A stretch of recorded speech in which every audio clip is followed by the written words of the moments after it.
Bueno, yo agradezco mucho la invitación, que en efecto me hace meterme directamente en una auténtica camisa de 11 varas, porque si bien es cierto que esto de la ópera es un poco vírico, o sea, se coge un virus y luego se mantiene, y yo nunca he hablado de ópera en público, yo siempre riño en privado de ópera con otros que tienen la misma enfermedad que yo, pero no he pasado de ahí, ¿no? Y agradezco a Juan Ángel que me haga salir a hablar de esto, pero claro, estoy bastante... No las tengo todas conmigo, no sé esto cómo va a salir, no es uno de mis temas. Y lo primero quizá y agradezco por supuesto a Deusto, que ha tenido la gran idea de juntar a la ópera con el pensamiento, que Deusto es uno de los lugares del pensamiento. Y le ha dado, pues eso, juntar las dos cosas es una gran idea, porque salen cosas de mezclar ese par de enormes tradiciones. Yo quisiera hablar, al principio había pensado hablar de Amneris, pero luego fui cambiando de opinión poco a poco a medida que veía el asunto, y en realidad querría hablar de que Aida es la primera ópera global que se escribe.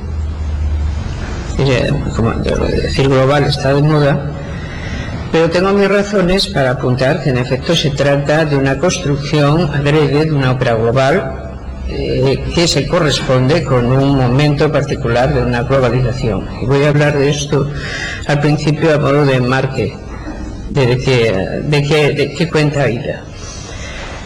Es una cosa muy notable, pero si le preguntamos a la gente por la fascinación que ejercen sobre ella las civilizaciones más antiguas, la civilización egipcia gana siempre por goleada. Y es sorprendente porque los egipcios nos siguen resultando fascinantes.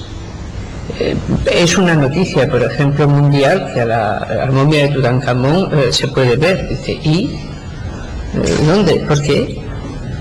¿Por qué tiene ese interés? Realmente Egipto es la gran primera civilización agraria mediterránea. La primera grande, porque no es la primera es Sumeria. Pero Egipto logra hacerse antepasado nuestro de una forma tan sorprendente que ya los griegos consideraban a los egipcios el pueblo más antiguo y sabio de la tierra. En esto recordemos, por ejemplo, la fascinación que los egipcios le hacían sentir a Heródoto cuando habla de ellos, ¿no? En el siglo V a.C., cuando Heródoto escribe su historia y tiene que referirse a lo que considera el pueblo más sabio y más antiguo, nos habla constantemente y sobre todo de Egipto. Y aunque Heródoto se nutre de fuentes muy variadas, con un tratamiento también muy peculiar de ellas, y entre otras de fuentes más anteriores, los periplos griegos. Pero es que los primeros periplos que tenemos son egipcios, ellos mismos. ¿Por qué los jeroglíficos también, la escritura sagrada, es tan importante hasta que llega la escritura demótica, es decir, la escritura egipcia que está inspirándose en los propios alfabetos fenicios y ha restringido el uso de la imagen y de una escritura sacra para administrar la cual existen directamente los cuerpos sacerdotales? Egipto está rodeado de una especie de halo de misterio, hacen demasiadas cosas que todavía nos resultan fascinantes, se inventan nada menos que la vida eterna. Como cosa no es poca cosa, si bien solo para uno al principio, pero una vida eterna que se va democratizando con el paso de las dinastías, de tal manera que en el imperio saita ya está al alcance, por ejemplo, hasta de los escribas o de cualquiera que se pueda comprar un libro de los muertos y someterse a un proceso de momificación, bueno, tampoco demasiado un proceso corriente, digamos. Son demasiado sorprendentes los egipcios, se lo resultaron a los griegos. Lo extraño es por qué volvieron a resultar sorprendentes en el siglo XIX, porque Aida existe como ópera. Y yo creo que en el siglo XIX, al igual que en el siglo V se había producido una primera koiné del Mediterráneo, que era la manera de aludir probablemente a lo que hoy llamamos globalización, se produce una enorme koiné que acaba desarrollándose con la forma de la religión cristiana en el siglo II y III, en la cual, por cierto, Egipto de nuevo vuelve a tener un gran protagonismo. Es decir, el judaísmo alejandrino es la pieza que nos permite conocer la gran formación del cristianismo como teoría, y no solo como un conjunto escatológico de creencias. Pues bien, cuando el siglo XIX alcanza el sentido histórico, pensemos que de la historia que llevamos transcurrida delante de nosotros, quizá haya que hacerle caso a Nietzsche cuando decía que el gran aporte de nuestra época, hablando en el siglo XIX, al conocimiento del mundo es el sentido histórico. Y con esto Nietzsche quiere decir exactamente eso, que las épocas inmediatamente anteriores no han sido capaces de captarse a sí mismas como épocas históricas que reflexionan a su vez sobre otras épocas históricas, esto es, sobre sucesivas formas de conciencia que son capaces de dar imágenes sensiblemente coherentes del mundo.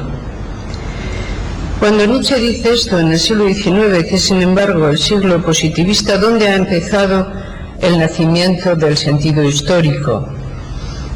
Podemos decir, en los hechos, el nacimiento del sentido histórico empieza en la cronología de Bayle, bastante antes, en el siglo XVII.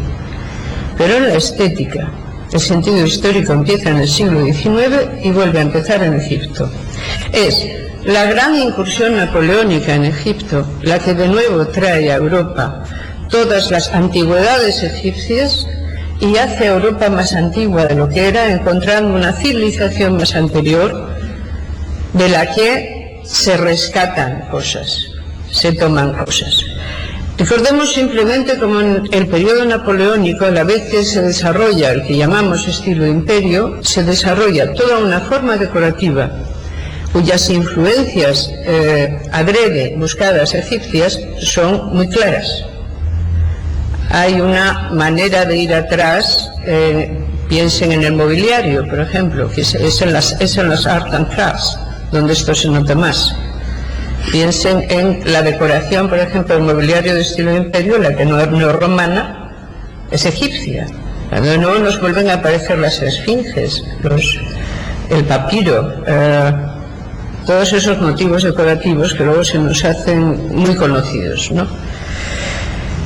El nacimiento del sentido histórico empieza de nuevo por Egipto, y solo alrededor de Egipto comienzan después las grandes incursiones hacia Mesopotamia, hasta que Mesopotamia empieza a ser también bastante conocida. Tenemos pues un lugar que por sí mismo se ha vuelto evocador. En el siglo V, cuando ya es un imperio decadente, en el siglo XIX, cuando ya no existe sino como vestigios, porque el Egipto verdadero del siglo XIX es un bellato dependiente de la Sublime Puerta. Pero aquí es donde también va a entrar cierta parte de la historia de Aida. Vamos a empezar por el romanticismo, quizá, aunque un poco a la carrera. El siglo XIX es el siglo del romanticismo, y yo no sé si quizá estamos acostumbrados, en particular aquí, ¿no?, a pensar el romanticismo en un sentido un poco estrecho, como simplemente una disposición sentimental que se fija sobre todo en la poesía y que no tiene otro trasunto que no sea prácticamente la lírica. Pero el romanticismo es un gran periodo de cultura, en gran parte que se opone a la época ilustrada en asuntos muy fuertes de entendimiento del mundo, y el romanticismo tiene dos grandes ejes sobre los que bascula: los comunitarismos. El romanticismo es el momento de la emergencia de los nacionalismos europeos y, por lo tanto, la emergencia ética y sobre todo estética de los comunitarismos europeos, que son comunitarismos posilustrados, es decir, que no hablan de identidades étnicas por lo común, sino de identidades forjadas a su vez a lo largo de un proceso histórico. Y, al par que el romanticismo es comunitarista, es individualista. Es el nacimiento de la idea de individualidad romántica, de la cual trazar unos rasgos puede ser obligado. La idea romántica, el héroe romántico, que siempre es de alguna manera prefigurado en el Werther, pero que luego toma muchas más señales. Werther es un héroe romántico, sobre todo da origen a toda una manera de comportarse de una generación entera varonil. Werther se hace hasta un modelo estético. Es un personaje delicado, de alma grande, pero a la vez frágil, una virilidad extraña para ser presentada como un arquetipo viril. Es el suicida, pero Werther se verá reformado, ganado por la mano y hecho realidad por alguien mucho más Werther, que es Lord Byron, que es quien realmente encarna en sí y en su vida hasta el fondo la idea de individualidad romántica y todo lo que ello significa. Bien, recordemos a dónde piensa ir a morirse Lord Byron, lo piensa y lo hace. Se va a morir en el extremo de Europa, luchando precisamente contra el Imperio Otomano por la libertad de Grecia, esa Grecia que no existe, porque es de nuevo también como Egipto un bellato de la sublime puerta, pero que se trata de resucitar. ¿Dónde está la vieja Grecia que fue madre de todos nosotros? Bien, la vieja Grecia consigue su independencia, es un proceso costoso, pero la consigue, y comienza a atizarse todo un nacionalismo en el Imperio Otomano. Todos los países del Imperio Otomano, todas las comunidades del Imperio Otomano inician un camino similar. Si Grecia ha tenido éxito, otros pueden tener éxito. Entonces encontramos movimientos secesionistas, por descontado de la sublime puerta, pues en Bulgaria, en todo lo que ahora antes llamábamos Yugoslavia y ahora le vamos dando los otros nombres, en toda esa política, la política, recuerden, del mosaico, llevada a cabo por el Imperio Otomano entre comunidades y comunidades que fueran mutuamente enemigas y vigilantes, de tal manera que nunca se pudiera organizar nada parecido a una rebelión contra el Jalifa, contra el califato. Como resultado de todo ello, el califato acaba cayendo, y acaba cayendo mucho más tarde, pero no tan tarde, en los años 20 del siglo XX, cuando Atatürk lo derriba y establece la Turquía moderna. Pues Aida es una ópera que está fabricada en el medio de este proceso y para ayudar a este proceso. Aida forma parte de un proceso comunitarista desatado en el antiguo bellato de Egipto. Y aquí tenemos que entrar en una historia que probablemente muchos de ustedes conocen, porque es conocidísima, la historia del encargo de Aida. ¿Quién encarga a Aida y por qué lo hace? Esto nos lleva aquí. El romanticismo tiene una fase también, es comunitarismo, es individualismo, y tiene una fase en la que normalmente no se miente, es que es una fase positivista. El positivismo, que normalmente se ve como un movimiento distinto de pensamiento del romanticismo, en realidad le pertenece por entero, es un tipo de romanticismo también, y está especialmente vinculado con los enormes proyectos de ingeniería. El caso es que vean que lo que parece ser la pequeña espita, por citar a Malebranche, la diferencia entre condición, causa y ocasión, ¿verdad? La pequeña espita que desata el que Aida se acabe componiendo es el canal de Suez.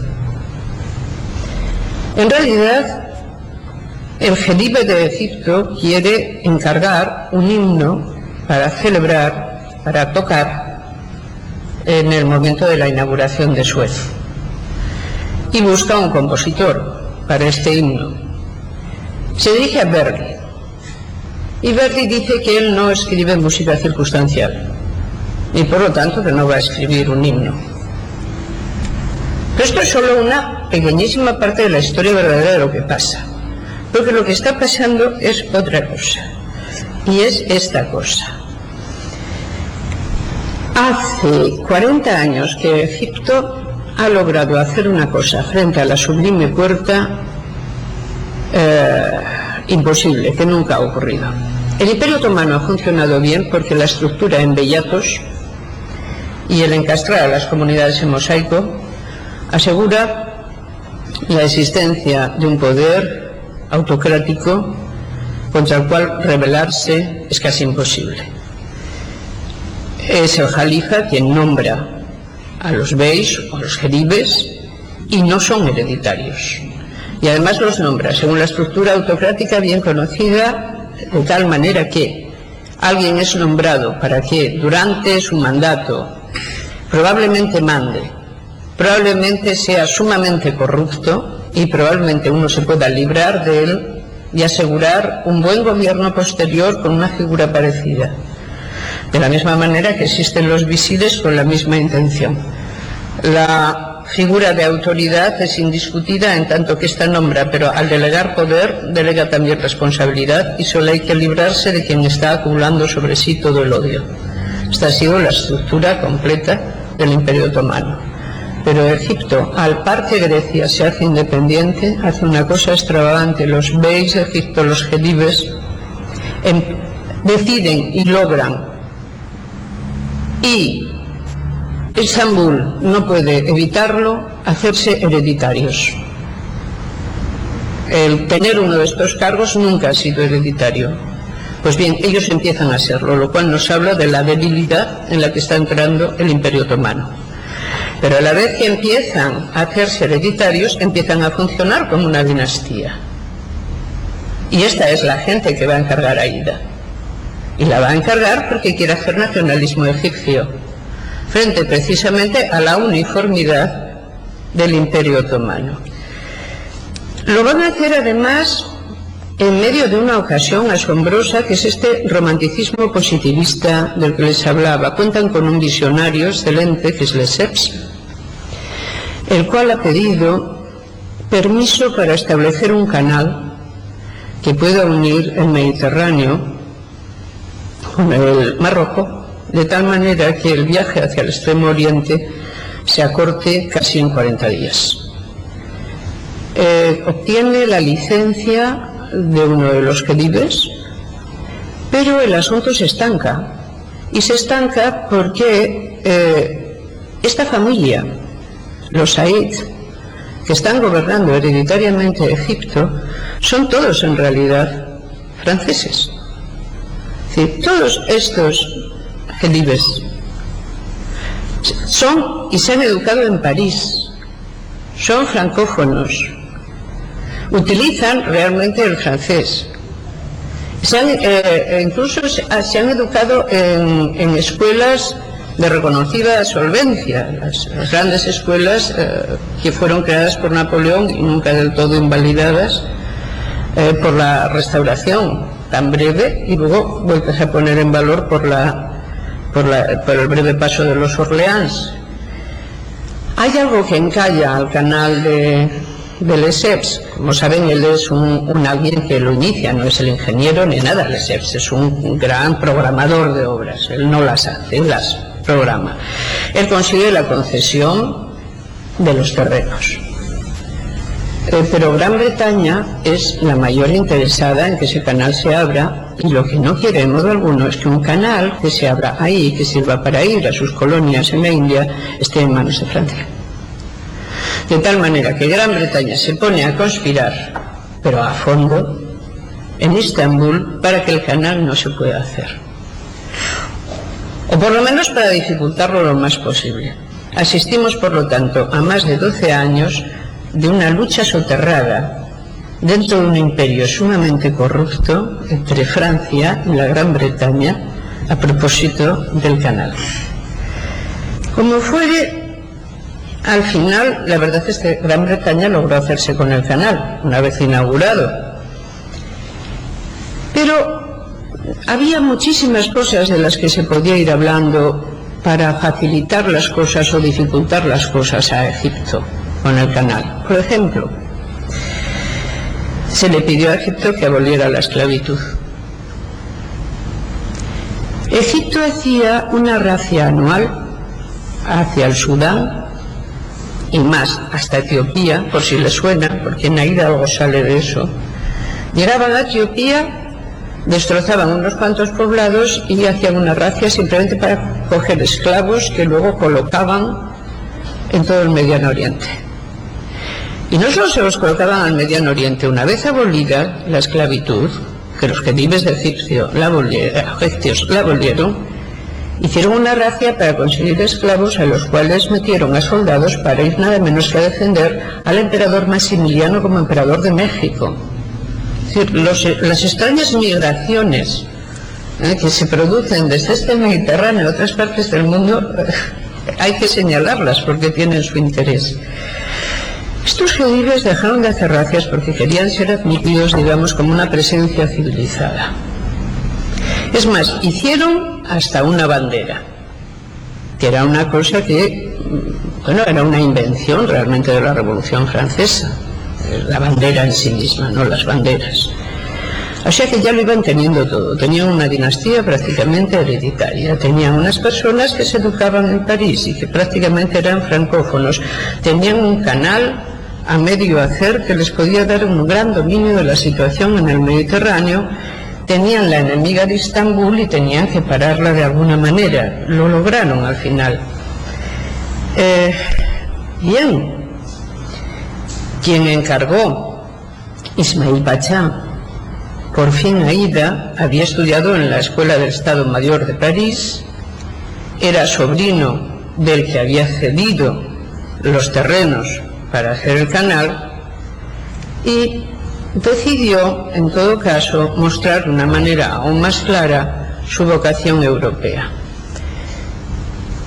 Abriría un teatro de la ópera en el Cairo, un teatro de la ópera que yo creo que se quemó en el año 71, en 1971, pero y después, 17 años después, se ha abierto el nuevo teatro de la ópera del Cairo. Fue un teatro de la ópera establecido al par que la inauguración del canal. Para este teatro de la ópera había que encontrar una ópera que sirviera para inaugurarlo. Y qué mejor que algo que llevara a Egipto a un origen mucho más remoto que el Islam, a un tiempo mucho más anterior, de una enorme grandeza, donde todo ese Egipto milenario tan fascinante fuera resucitado en una magna presentación de un gran tabló histórico. Esto solo se podía hacer mediante una gran ópera, así que lo primero que había que tener era un teatro de la ópera. Así que Ismail Pachá construyó un teatro de la ópera. El asunto es que cuando tuvo que inaugurar el teatro de la ópera no tenía ópera, porque la ópera pues le habían pasado muchas cosas, no se había logrado hacer el encargo. Al final este teatro se inauguró con Rigoletto, pero quedaba pendiente el encargo realmente de una ópera egipcia, de una ópera de gran tema. ¿Quién había imaginado esto de la ópera egipcia? Pues Ismail Pachá, sin duda alguna, pero sobre todo había una persona que resultó ser muy importante en todo este asunto. Se dice que hay un libreto muy parecido al libreto de Aida, donde sale también un general que se enamora de una esclava y luego el conflicto, y se atribuye que hay un libreto de Metastasio sobre esto. Lo real es que Camille Dulac le llevó este encargo a Verdi y se lo llevaba a Verdi, a Gounod o a Wagner, al primero que dijera que sí. Y al que dijera que sí, se lo daba. Pero ¿de quién era el prelibreto? De Auguste Mariette. Y ese era un egiptólogo que había sido preceptor de varios de los jedibes.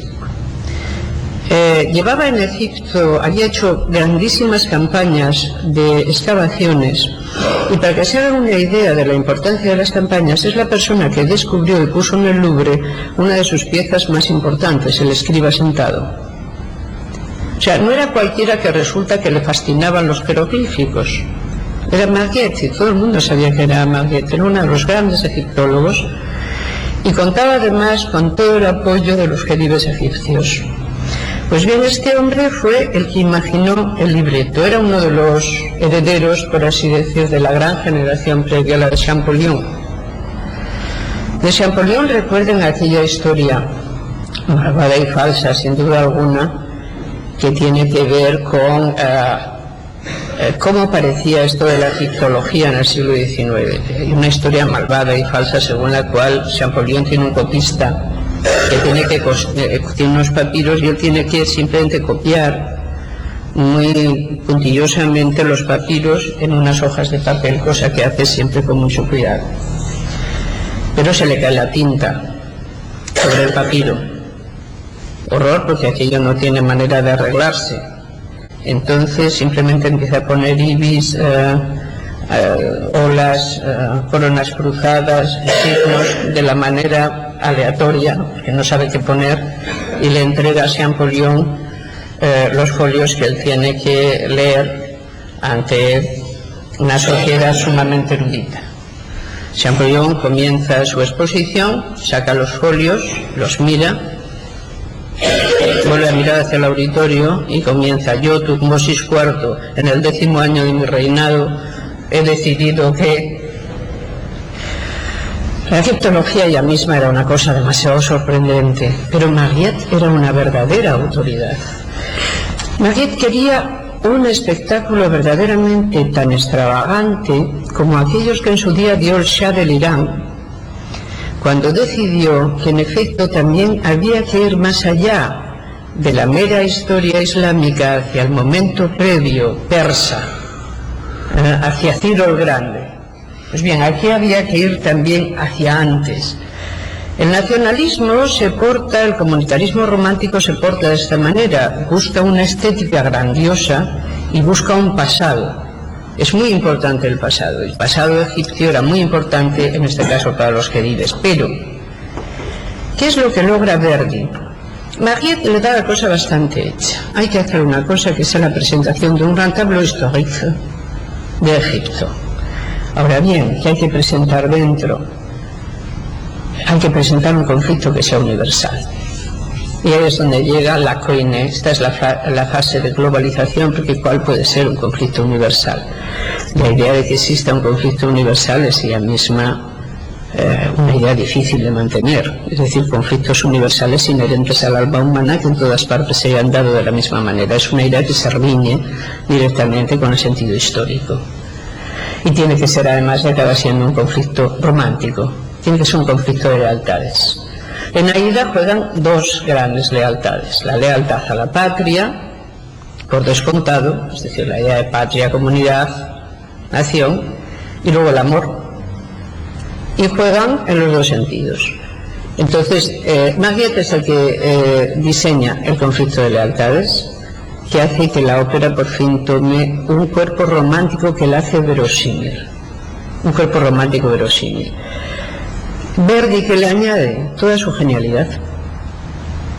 Verdi ve este libreto y, aunque no estaba dispuesto a hacer música circunstancial, le parece que el libreto merece la pena, y le parece también que va a hacer una exageración. Pide una cantidad exorbitante por hacer esa ópera. Pide 150.000 francos de la época. Es una cantidad exorbitante. Pero Egipto estaba por ello, o sea que se los dan. No solo estaba por ello, el día del estreno de Aida se tiró la casa por la ventana en aquel teatro. Fue una Nochebuena. La corona de Amneris era de oro puro, las armas de Radames eran de plata, y todo el resto del vestuario había sido traído directamente de la Ópera de París, diciendo que no se reparara en gastos. Había que hacer realmente un verdadero gran tableau. Pues bien, la música de Verdi estaba a la altura del gran tableau. Pero ¿cuál es el elemento más romántico de esto? Es decir, en Aida, ¿cuáles son las partes en las cuales es evidente que el elemento romántico sobrepasa la narración histórica? Aida es una ópera con muchos apuntes. Pensemos que a Verdi ya le había salido el grano Wagner. Los últimos años de la vida de Verdi fueron desgraciadamente amargados por un grano que le salió, que era Wagner. Estaba Verdi tan tranquilo y le iba moderadamente bien. Y aquí que la mitad de los verdianos consideraban que Verdi era al fin y al cabo un compositor casual y que el verdaderamente profundo era otro. Porque el otro no quería distraerte, no, quería cambiarte el alma. Mientras que Verdi, al fin y al cabo, pues era un compositor que te distraía. Si ibas, escuchabas sus óperas y sin duda te divertías, se te pasaba bien el tiempo, tenía melodías pegadizas, pero ¿a dónde ibas con eso cuando de lo que se trata es de que el arte tiene que hacer que el espíritu entienda lo luminoso que hay más allá de la apariencia? Claro, eso Verdi no lo había intentado, que se supiera, y estaba el hombre bastante fastidiado por el asunto, y sobre todo por los wagnerianos, que se lo recordaban todos los días, y si solo se lo hubieran recordado ellos íbamos bien, pero se lo recordaban en casa, gente que luego acabó llevándose magníficamente con él, pero como Arlo Boito y otra gente, pues iban de wagnerianos y decían que había dos inspiraciones en Europa, una era más casual, trivial, circunstancial, verdiana, y otra era la de verdad, la del maestro Wagner. Esto casi acaba con Verdi. Casi acaba con Verdi de verdad, porque yo creo que hubo un momento en que a Verdi le apeteció escribir música como la de Wagner. Y claro, para aquellos a los que nos gusta Verdi y sobre Wagner tenemos ciertas sospechas, esto hubiera sido terrible. No ocurrió, pero en la ida hay apuntes wagnerianos evidentes, buscados. Hay buscado leitmotiv, hay buscados temas, hay todo. Está todo presentado un poco en el estilo Wagner, ahora sí con la brillantez Verdi. Aquel 24 de diciembre, Verdi presenta su gran Aida. Él no está, porque odiaba los viajes largos, y en el Cairo no se había perdido nada. La escuchó unos meses después, donde él le gustaba ya más escuchar las cosas, en Italia, en la Scala, donde la escuchó, y además le añadió un aria para Teresa Stolz, para que Teresa Stolz cantara, que es lo patria mía. Había que buscar un conflicto de toda la vida. El conflicto de la lealtad está claro, es el conflicto de la nación, es el conflicto de Radamés. Pero ¿cuál va a ser el otro conflicto? El otro conflicto puede ser solamente el conflicto del amor. Este es el conflicto de Aida, sí es el conflicto de la subjetividad. Si solo caben estos dos polos, la subjetividad solo tiene un centro. Y pensemos en un momento, yo creo que ese momento lo tenemos para ver un poco cuál es la idea de amor romántico. La idea de amor romántico en realidad la hemos heredado, si bien relativamente ya desteñida, un poco desvirtuada. El romanticismo, cuando construye su imagen del sujeto, es un sujeto que está más allá de toda norma. El héroe romántico nace con un destino, y la idea de destino es absolutamente central para el romanticismo. Nace con un destino y generalmente viene de la niebla, es decir, en su origen hay algo que no es del todo, no se puede asir del todo, nunca se sabe exactamente quién es, y va hacia un destino que ha de cumplir de un modo ineluctable, aunque lo ignore. Es un héroe trágico. Incluso la idea de tragedia, tal y como ahora entendemos la tragedia griega, está marcada por la concepción romántica de la tragedia. Pues bien, este héroe tiene a su lado, normalmente no a una heroína, y esto es notable. Radamés encarna, bien que mal, al héroe romántico, pero tiene un conflicto de lealtades entre su patria y su amor, y sobre todo en el momento en que, de un modo inadvertido, él traiciona a su propio ejército, desvelando por dónde se va a hacer un ataque. Entonces, como héroe romántico, se entrega a los sacerdotes para que cumplan su venganza, puesto que él ha fracasado como general. ¿Cuál es el conflicto de Aida? Tiene también un conflicto de lealtad. La lealtad es con su pueblo, ella es etíope, ha sido raptada en una de estas racias que los gedibes hacían de verdad, ha sido raptada, llevada a la corte y reducida a la esclavitud. Como buena heroína romántica se acuña el que su origen es oscuro, nadie sabe de verdad quién es, nadie sabe que es una princesa etíope, simplemente es una esclava, pero ella tiene dentro de sí naturalmente la soberbia inherente a quien ha nacido para portar una corona. Y por lo tanto tiene derecho a enamorarse de Radamés, y Radamés tiene naturalmente razón en enamorarse de ella, aunque él no sabe quién ella es. Empieza todo un triángulo de quién no sabe, que no sabe, que no sabe. Para que la cosa ya acabe verdaderamente bien, tiene que aparecer una nueva figura que es la hija del faraón. Entonces es el enfrentamiento entre las dos subjetividades femeninas que da, de hecho, origen a uno de los trozos más esplendorosos de esta ópera, y que es el que quiero que digamos ahora. Sí, Juan Ángel lo tiene a mano.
Bien, este es el gran dúo.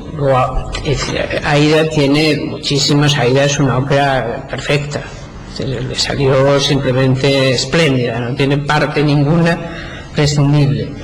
Este es el gran dúo, es un dúo para voces blancas que están funcionando, sin embargo, en un registro muy parecido, donde lo que importa son los énfasis dramáticos que están puestos en toda la partitura.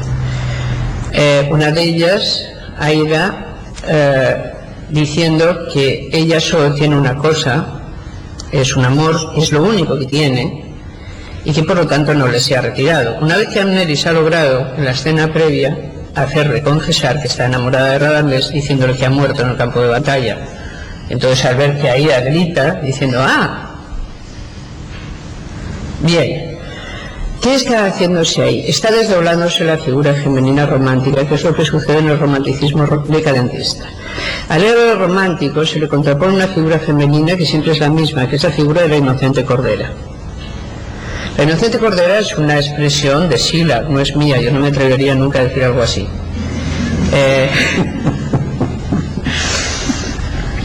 En su muy famosa tragedia Los bandidos, Sila pone en escena un héroe romántico, naturalmente, que viene, en este caso de la niebla, va hacia el destino como debe, es decir, que se ha convertido de príncipe en bandido y asesina por gusto, y es un aborto de la naturaleza de una maldad extraordinaria. Pero este personaje tiene una mujer que lo ama, porque las mujeres son así, que suele ser blanca, dulce y rubia, y que lo sigue naturalmente a donde está el malvado bandido, bandideando a lo suyo y asolando y asediando toda la región, y a la que él además mata. Y entonces ella dice, pero yo ¿qué he hecho para merecer la muerte, inocente cordera? Yo solo he amado. Dice, pues por eso, ala, pum. Pues, y porque es que el héroe romántico no se para en barras, el amor para En el romanticismo no es... El amor y el matrimonio, por ejemplo, son incompatibles. Es decir, el amor es ese sentimiento con el que cuya predisposición alguien nace y que comporta un destino trágico. Aquellos que sienten amor se están poniendo al lado del sentimiento más fuerte que existe, pero también al lado de la suprema desdicha, porque no puede haber amor feliz. Eso es la felicidad burguesa y eso no es el amor, es otra cosa, y es lo que la gente tiene porque está bien, luego tienen hijos y así la especie se reproduce y cosas todas buenas, sin duda alguna, pero típicas de filisteos, que es como los románticos llaman a todos los que no son como ellos.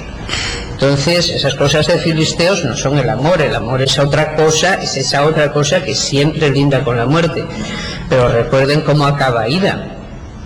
Acaba con dos amantes que dicen que qué bien porque por fin se van a poder morir juntos.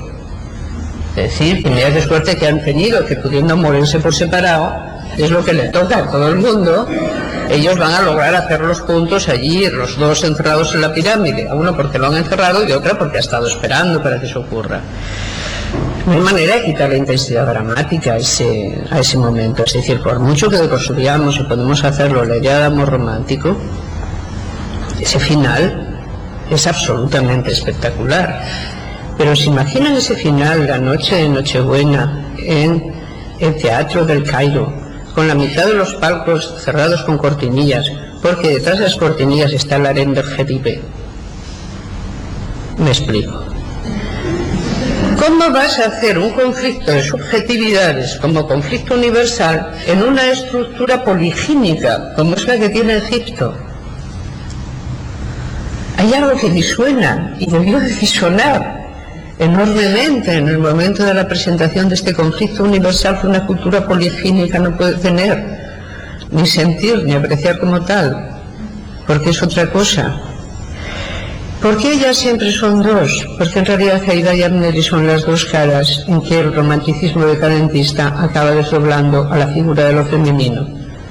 Al principio solo es la inocente cordera, la dulce muchacha rubia, pero al final, hacia 1860, empieza a aparecer en toda la literatura la otra muchacha morena, que ni es dulce ni es nada, y que tiene otras ideas sobre el mundo y que generalmente ambas las dos disputan por el héroe. ¿Saben? Camille encargó, no solo él había llevado el teatro de la Comédie, no solo encargó a Aída, es que encargó también Carmen, y si se fijan la estructura se repite. Recuerden, si en Carmen vemos a una que sale con faldita azul y trenza rubia, es la buena.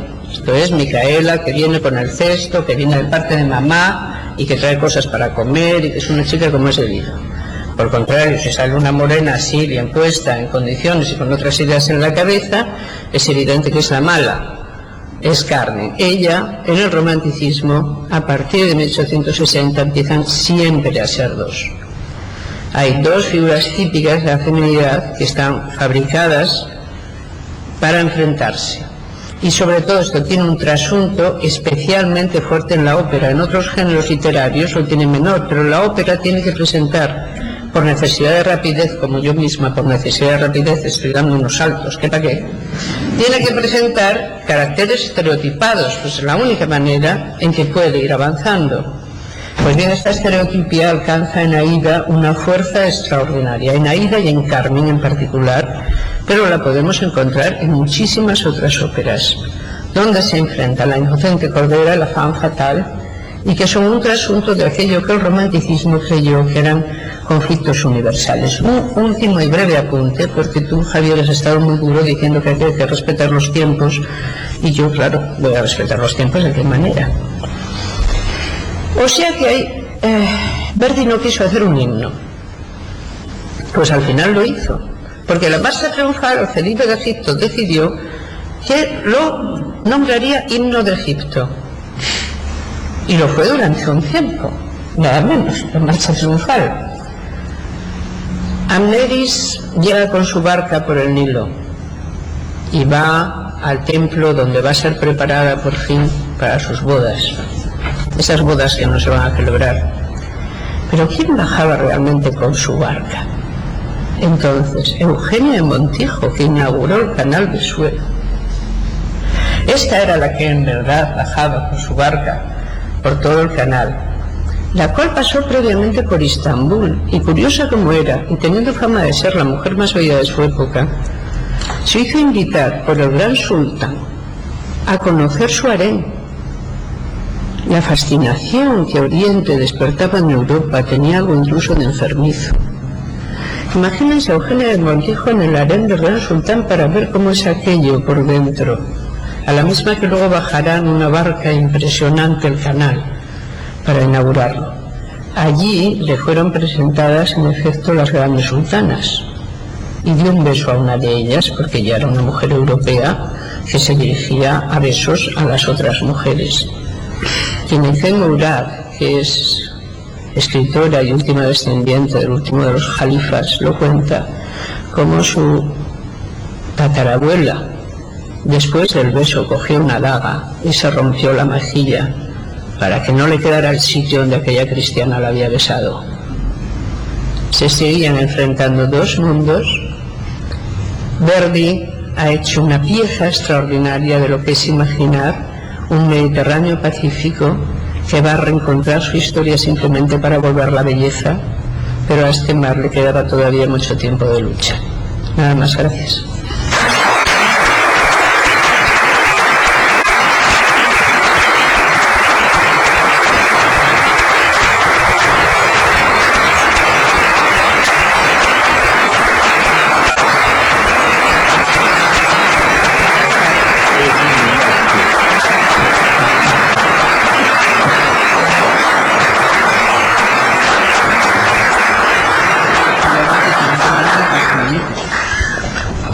Muchas gracias, Amelia, por esta extraordinaria conferencia.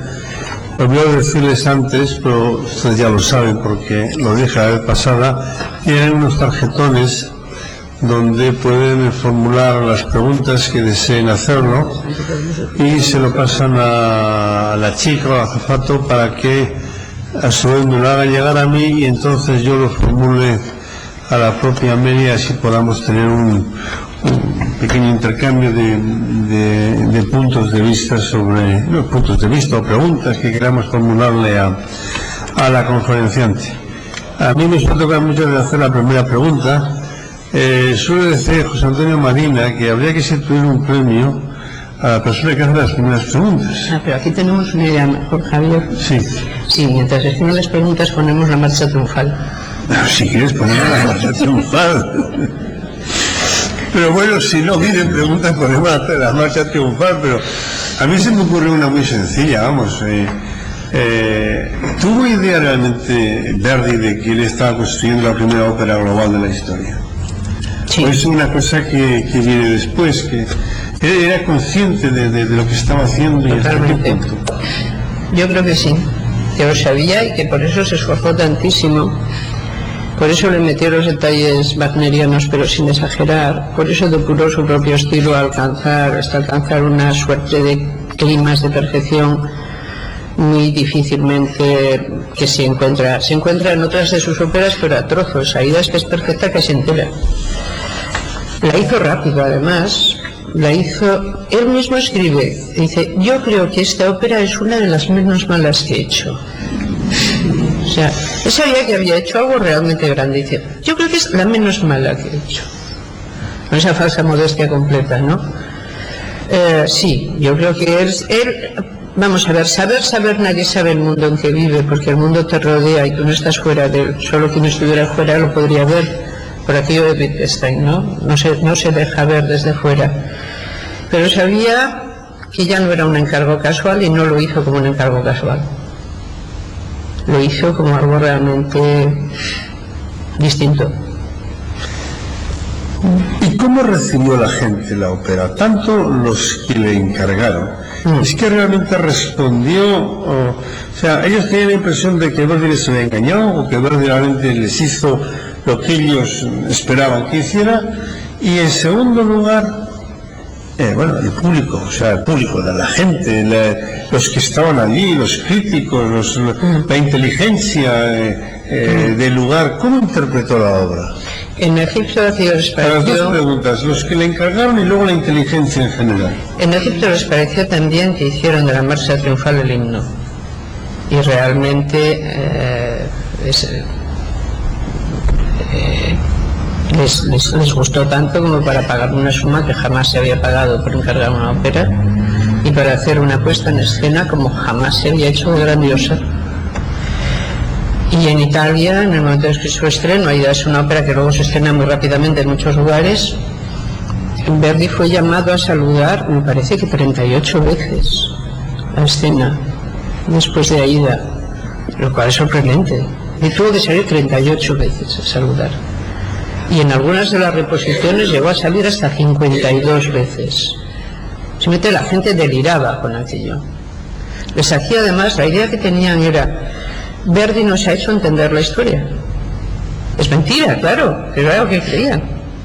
Que gracias a esto no es un divertimento. Esto es lo mismo que dicen de Wagner, pero en vez de meternos en los mitos nórdicos, no, estamos entendiendo realmente la historia y los orígenes de nuestra civilización. Cosa que era rotundamente falsa, pero estéticamente verosímil, porque es lo que seguimos creyendo todos cada vez que nos ponemos delante de Aida, cuyo conflicto realmente en época faraónica es que no tiene ningún sentido, es un conflicto del siglo XIX. Bueno, y en una sociedad, insisto, poligínica ni te cuento. O sea, yo no sé qué pensó la Bergeribe de la ópera. De eso, como no nos han dejado, digamos, memoria escrita, pues no hay manera de saberlo.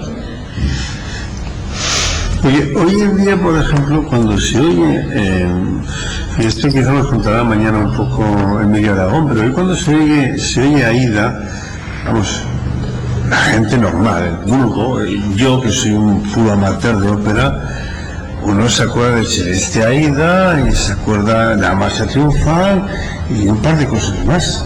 Hay otras óperas que son mucho más populares manifestamente que Aida. Fuera de esos, como Traviata, por ejemplo. Pero es que Traviata es una ópera romántica hasta el fondo. O sea, Traviata solo tiene una ópera más romántica que ella, que es Bohème, que es ya empezar el rizo. Y la más romántica de verdad, naturalmente, es Tosca. Pero eso ya es, todo eso ya es Puccini, es otra cosa. Aida, a la que se parece en la intención, es a Butterfly. Es decir, ella intenta hacer el gran tableau historique del antiguo Egipto y Butterfly intenta contarnos un conflicto de lealtades entre alguien que vive en el extremo oriente y su cosmovisión y alguien que no. Y por eso Butterfly es tan impactante también, su historia. No sé si con esto respondo a lo que... Amneris, una fan fatal pero revolucionaria. Tengo aquí una pregunta. En la escena del juicio con los sacerdotes, muchos han querido ver la voz anticlerical de Verdi. ¿Cuánto cree que hay de cierto en esto? Pues un poquito, pero todavía se oye con aquellos sacerdotes, vil razza, dannata. O sea que no está mal para ponerlo seguido en un libreto. Pues es lo mismo que hay en Tosca. Hay un anticlericalismo en toda la ópera. Yo es que, claro, yo soy asociada a la ópera de Oviedo. Y Oviedo no quisiera hablar mal de mi ciudad, por modo alguno, pero decía Clarín de ella que era una ciudad levítica, donde sin embargo Tosca siempre ha tenido éxito. Y yo me preguntaba, ¿pero es que no entienden el libreto o qué? Porque ¿cómo es posible que lo celebren tanto con lo que se dice aquí que está pasando y de lo que se habla de, en fin, de los estados pontificios, de la autoridad papal? Scarpi, a ver quién es el jefe de policía del Papa, o sea, no estamos mal con todo aquello, ¿no? Verdi no llega tanto. Pero que allí pone el sacerdote vil razza dannata, eso se dice en el libreto y se canta, lo canta Amneris. Y lo canta justamente en el momento que ella cree, y esto es fantástico también, la verdad, que puesto que ha sido capaz de desatar el conflicto, es capaz de pararlo. Que es lo típico en el personaje trágico. Cree que habiendo desatado el conflicto, igual que lo desata, lo podrá parar, puesto que ella lo creó, ella podrá. Pero nadie puede hacer, ni siquiera Dios lo reporta en la teología, que no haya sucedido lo que se ha sucedido. y por lo tanto se le escapa de las manos y los sacerdotes condenan a Radamés mientras ella intenta que no lo condenen, como sea. Entonces es cuando dice aquello de sacerdote bulraza, damnata, que de paso eso quiere decir, sí, yo creo que hay un apunte anticlerical ahí metido contra el clero egipcio, pero bueno, todos los cleros, ¿no?, tienen algún parecido. A ver, quiero decir, administran misterios. Cuente tranquila porque está en una universidad. Esto es el templo de la libertad. También está lleno de libros anticlericales. Perfecto. Pues hay algo de eso, porque realmente pues todos los cleros administran misterios y al fin y al cabo todos los cleros administran sobre todo la escritura. Es decir, pensemos que los jeroglíficos son eso, hieroglifos son dibujos sagrados que solo algunos saben desentrañar, y que la gran revolución anticlerical es la aparición de la escritura demótica, que permite que no solo el clero sino escribas más normales puedan realmente hacer textos y estos queden. El conocimiento de las escrituras además siempre a ser posible se lleva a cabo. Y esto pasaba, por ejemplo, los asirios rezaban en sumerio. Pues estas cosas no se nos pueden olvidar.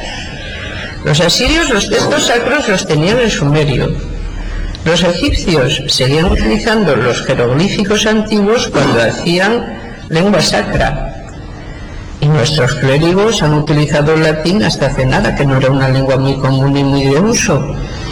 Entonces yo creo que cuando hay una referencia al clero, como todos los cleros tienen algunos enojosos parecidos, pues sí se puede decir que hay un apunte ahí un poco de dedo en el ojo, fin. Y por cierto que ahora que habla de eso, ahora parece que el clero está volviendo latín otra vez. Yo de eso ya. Tengo una segunda pregunta, hablando también de Amneris. ¿Cuánto de revolucionario también en el hecho de que la femme fatale, Amneris, termine pidiendo la paz? Probablemente también puede verse así, pero ¿a quién le pide la paz? El pache te imploro. ¿Pero a quién? ¿Para quién? ¿Para ella? ¿Para la situación? ¿Para el fin del conflicto trágico que tiene que terminar, se supone, siempre con una reconciliación con el destino? Porque es superior a la vida humana. Realmente es un final extraordinario, pero ¿para quién pide la paz? No está claro. En realidad también da voz al público, que después de asistir al conflicto también quiere paz, que implora esa misma paz. Ese bache último que mientras el telón normalmente baja, ¿no?, y que dice, ya se ha visto lo que hay que ver, ya los espíritus han ido desde donde estaban antes hasta donde ahora tienen que estar colocados, porque esa es la función del arte, proveer al espíritu de alimento, están ya en otra parte y ahora se hace la paz con todo. Eso es muy impresionante, ese final. Yo no tengo más preguntas. Yo, aprovechando que si no hay más preguntas, sí que me gustaría hacer dos pequeñas cuestiones. La primera, poco es una broma. El título que has puesto en la conferencia, Ellas siempre son dos, ¿tiene alguna intención de enigma jeroglífico, homenaje a lo egipcio, por un lado? Pensar qué es lo que podría haber detrás de ese título, por un lado. Y luego la segunda, yo sí creo que Aida es una de las óperas que ejerce más capacidad, más poder de fascinación en nuestros días, y me gustaría que tú nos dijese si es por efectivamente por esa atracción que siempre despierta a lo egipcio, si por el contrario es por lo reveladora que es del mundo romántico en su juego de lealtades, o simplemente es por la música de Verdi que se manifiesta en dúos como el que hemos oído. Pues yo creo que es porque el saber redonda. salió redonda, porque él intenta algunas óperas, muchas más de tema histórico, pero ninguna llega a presentar, a tener esa capacidad de fascinar que tiene Eneida. Pensemos, por ejemplo, cuando la destrucción de Jerusalén y todas estas cosas, otros temas típicos que intenta, y no le salen en la mitad de bien. Y la música sigue siendo vibrante, pero hay algo más, en Aida hay algo más. Yo creo que es que en Aida está haciendo Verdi, pero está haciendo la situación. Pensemos en Lesseps. Lesseps ha conseguido hacer el canal, ¿vale? Pero ¿alguien se acuerda de que Lesseps quería inundar el Sáhara para hacer un mar interior? Y todas estas son desmesuras. El canal mismo era una desmesura. Y Aida tiene algo en que es desmesurada. Es una ópera muy grande, con una enorme ambición planteada. Pretende contar una historia universal, aunque bien sepamos que no lo es, pero aunque la reconstruyamos, la música seguirá soportándola y haciéndola, si no verosímil, atrayente. Aida es una grandísima ópera que se corresponde con la época en que está hecha. Es como si el tiempo también hubiera compuesto parte de la ópera, le hubiera puesto sus propias señales de grandeza. Fue un tiempo grande aquel. Y los tiempos grandes hacen a veces, casi siempre, cosas grandes.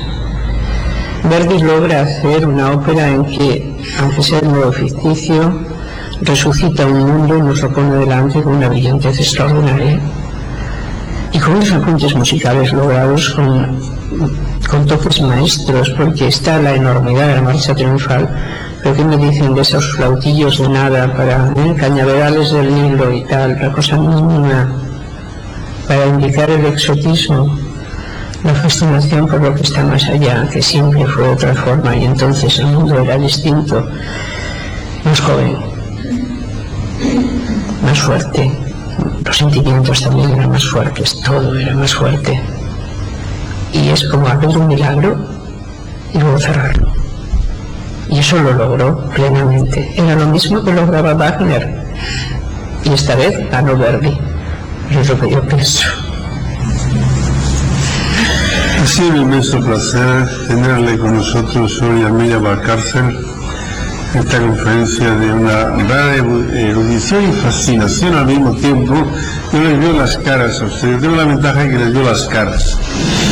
Y llevo muchos años viendo esas caras y sé cuando hay fascinación y cuando hay interés. Hoy hay básicamente fascinación. Bueno, mañana tenemos una cosa muy distinta, es Emilia Aragón. Mañana no será aquí, la tendremos en el Paraninfo, está en el piso de abajo, nada más entrar a la izquierda. Y claro, Emilia Aragón pues tiene otro estilo, es un músico, compositor, y el título también lo dice todo, Verdi, que te quiero verde. Muchas gracias a todos ustedes, muchas gracias, hermano.